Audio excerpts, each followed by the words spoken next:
आजच्या राजकीय बातम्या आपण पाहूयात।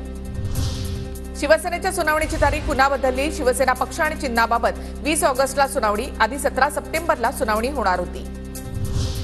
रुपाली चाकणकरांना आमदारकीचे डोहाळे लागलेत, त्यांनी आधी नगरसेवक होऊन दाखवावं। रोहिणी खडसेंची टीका, तर खडसेंना कर्तृत्व नसताना वडिलांमुळे पद मिळाल्याचं चाकणकर यांचं प्रत्युत्तर।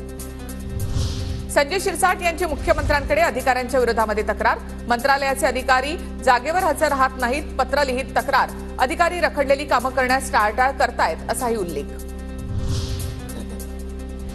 पश्चिम विदर्भातील महायुतीच्या बैठकीचा रवी राणा नवनीत राणांना निमंत्रण नाही, स्थानिक राजकारणामुळे निमंत्रण नसल्याची सूत्रांची माहिती।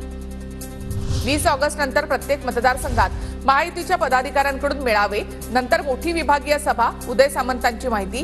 पश्चिम विदर्भामध्ये 30 पैकी 25 जागा जिंकण्याचा संकल्प, राणा बच्चू कडू यांनाही बोलावणार अशी माहिती। नगराध्यक्षांचा कालावधी 2.5 वर्षावरून 5 वर्ष, राज्य मंत्रिमंडळ बैठकीत महत्त्वाचा निर्णय। आरक्षणावर चर्चेमधून मार्ग काढण्यास आम्ही तयार, मी संसदेमध्ये बोलल्यावर माझ्या नवऱ्याला नोटीस येते, सुप्रिया सुळे यांची टीका।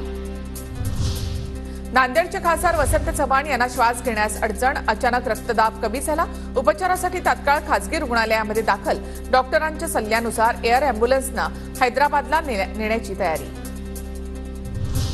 विधान परिषदेच्या उपसभापती नीलम गोरे यांना कॅबिनेट मंत्रिपदाचा दर्जा, मुख्यमंत्री सचिवालय राजशिष्टाचार विभागाकडून प्रसिद्धीपत्रक जारी।